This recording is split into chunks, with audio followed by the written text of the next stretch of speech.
li nga xamante ne moom mooy suñu actualité professeur le discours du président Bassirou Diomaye Diakhar Faye alors à quoi s'attendre réellement sur les orientations tamit ci wàllu boobu. Bon, oui. 65 ans d'indépendance. 65 ans, ouais. C'est une souveraineté affirmée. Une souveraineté affirmée, mais à confirmer par rapport à certaines décisions prises. La ci jiitu mooy mbiru force étrangère yu fi nekkoon. ñoom ñëpp ñu war a dem. defe naa ni loolu c'est confirmer la souveraineté. Parce que affirmer la souveraineté est différent de véritablement d'aller dans le sens d'une confirmation de la souveraineté. D'accord. te yooyu tamit approche yooyu jëm si wàllu monnaie bi. Affirmation, confirmation. Voilà, oui. Donc yooyu defe naa ni dina si am solo. Et 65e anniversaire la boo xam ne ça marque ses 45 ans. Oui. Également. Oui. Donc tu vois un peu. Donc je ne joue pas je ne verse pas dans la mystique des chiffres, non. Oui.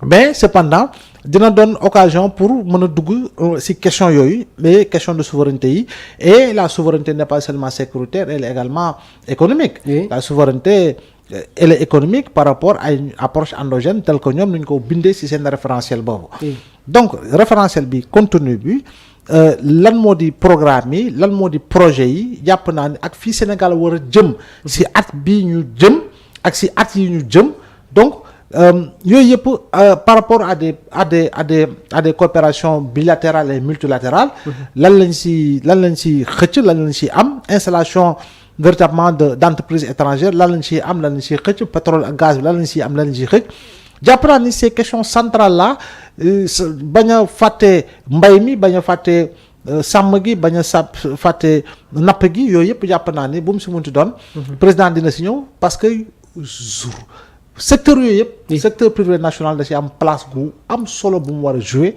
surtout nag par rapport à une dynamisation du secteur secondaire donc jàpp naa ni njiitu réew mi war na mën a ñëw sur question yooyu yëpp mais également si li nga xam ne mooy ndaw ñi ñi nga xam ne ñi ngi wut liggéey ñu war leen wutal liggéey ak ndaw yi nekk ci université ak l'école yi di jàng maanaam système éducatif bi de manière globale enseignement supérieur ba ci suuf ba ci enseignement supérieur lan lañ ci war a mën a joyanti pour que véritablement li nga xam ne moo di apaisement du climat social bi am depuis la dernière rencontre tripartite naka lañ koy wéylee naka lañ koy toggee naka lañ koy dëgëralee ba nga xam ne effectivement on vivra des secousses mais des secousses yoo xam ne effectivement nuñ ko waxeetee du nekk secousses yoo xam ne lu muy yëngal dafay bari trop si li nga xam ne moo di échelle bi ñu ko war a mën a calculer. Très bien sur le plan économique professeur je pense que il faut que ñu indi si tamit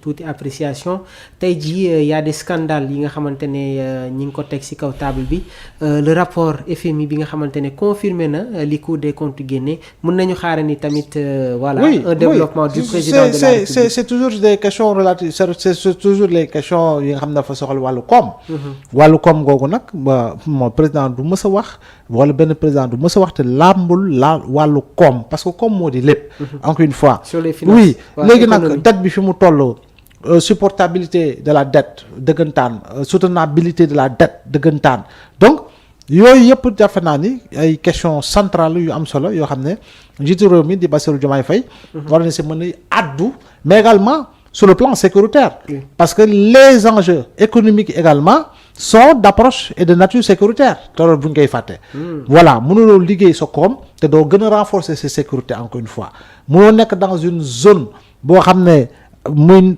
pencu mu ñu koy waxee te Afrique sawu jant bi dafa bari ay dëkk yu yëngu yow doo sóoraale loolu pour véritablement mën a insister sur l'aspect sécuritaire parce que tam dafay coïncider le 3 mooy déclaration mais dafay coïncider ak suñu célébration moom suñu bopp tamit loolu armée nation bu ñu yàgg wax rôle armée bi dëggantaan anciens combattants yi dëggantaan ci discours bi bu ñu leen fàttee parce que tamit dañoo am solo ci réew mi ci lu ñu joué FDIC de manière générale depuis bu ñu am indépendance laatu ñu am indépendance ba tey jii rôle bu ñu joué ci maintien de la paix défense des frontières assurer la sécurité des biens et des personnes muy police bi muy l'armée bi muy gendarmerie bi muy douane bi muy eaux et forêt beeg ak yeneen service bu mu munti doon takk der bu mu munti doon rôle central bi nga am solo jàpp naa ne président tamit ni si ñëw waru leen mën a bàyyi ginnaaw. waaye tamit lii nga xam ne def na ko te ñëpp di ko rafetlu muy boulevard général de Gaulle. de Gaulle bi nga xam ne. foofu laa bëggoon ñëw sax mu nekk une décision emblématique du président de la République. gannaaw ba mu renommé le boulevard général de Gaulle en hommage de Mamadou Dia pour célébrer. voilà 65e anniversaire de l'indépendance du Sénégal. moom dëggantaan moom de Gaulle moom daf ñoo amul njariñ. voilà dëggantaan de Gaulle moom. même si on sait qu'au Sénégal il y a eu des gaullistes par rapport à une idéologie politique. mais de Gaulle mënuñu ko xeexal 39-45 moom mu nekkoon réfugié fële ca Londres. voilà ak lu xew lépp ci ginnaaw.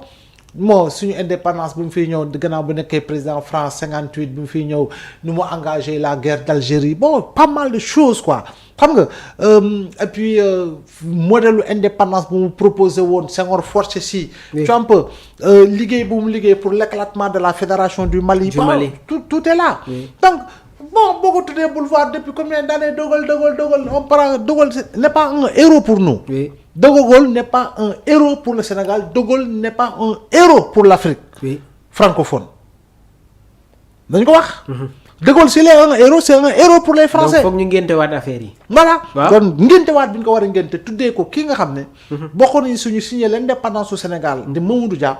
nekk président du conseil nekk président du conseil. de 1956. parce que dañuy foog ni c'était de 60 à 62. déedéet il était président du conseil de 56 à 62. 56 encore voilà 56 qui a marqué li nga xam mooy la loi Gaston Defferre donc. nit kookee ak lu mu représenté ak lu mu liggéey ci Sénégal ci diir bu gàtt marqué l'histoire ci diir bu gàtt un peu avec li nga xam mooy complotisme bi ko daaneel parce que complot lañ ko daanelee service secret français yi am nañ ci wàll Senghor am na ci wàll yaa ngi dégg. ak yeneen ci seen ay nit am nañu wàll ci daaneel bu ñu daaneel ki nga xam ne moo di Mamadou Dia. 56-62 professeur quelles sont les personnalités politiques qui ont tenu à jouer un rôle essentiel dans la vie politique de ce pays. non bari na bon 56-62 bon parce que ñooñu ñoo doon gouvernement bi. mais booy jël ay ñoom Majmou Diop ñu ngi fi woon ay ñoom Amadou Makhtar Mbow ñu ngi fi woon. ay professeur Assane Seck ñu ngi fi woon. ñu ngi koy waxatee comment dire ñi nekkoon dans la galaxie.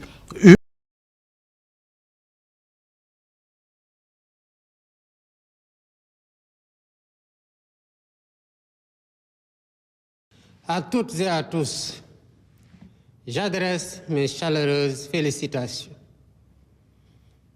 En ce moment de communion nationale, j'ai une pensée émue pour tous les djambars tombés au champ d'honneur et pour tous les êtres chers qui nous ont quittés. Je compatis également au nom de toute la nation à la souffrance de tous ceux qui luttent contre la maladie ou qui traversent des moments difficiles. Cette année encore, la fête de l'indépendance se déroule sous le signe de la communion spirituelle, en plein carême chrétien et au lendemain de la fin du mois béni du Ramadan.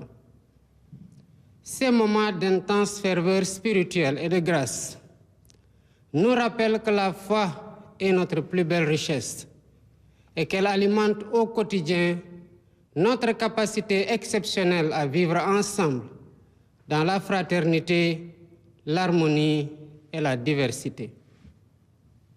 Rendons grâce au Tout-Puissant pour cette heureuse coïncidence et prions ensemble pour qu'il agrée nos dévotions et continue de veiller sur le peuple sénégalais. Face aux défis des temps, les valeurs héritées de nos aînés nous invitent à toujours unir nos forces dans les moments cruciaux de notre histoire. Nous devons tout faire pour préserver ce précieux legs qui constitue une dimension essentielle de notre patrimoine immatériel. C'est cela l'esprit de notre inébranlable volonté de vivre ensemble que résume si bien notre devise nationale, un peuple, un but, une foi. Mes chers compatriotes, voilà 65 ans maintenant que nous avons pris notre destin en main. 65 ans que le Sénégal affirme fièrement sa souveraineté. 65 ans que le Sénégal poursuit sa marche vers le progrès, malgré les turbulences du monde. Porté par l'idéal d'un Sénégal libre, souverain, juste et prospère, les conquêtes successives de droits et libertés ont posé les jalons d'un modèle démocratique fécond qui se renforce de jour en jour par le dialogue. Cette maturité démocratique permet aux divers acteurs politiques et sociaux de notre pays de s'exprimer librement, de rivaliser âprement au besoin, mais toujours de reconnaître le verdict du peuple souverain. Aujourd'hui, plus que jamais, nous devons tirer parti de cette force motrice pour redresser ce qui doit l'être et donner corps aux aspirations de notre peuple et aux espoirs de notre jeunesse. Mes chers compatriotes, le 4 avril, c'est aussi la fête des forces de défense et de sécurité. C'est l'occasion de rendre un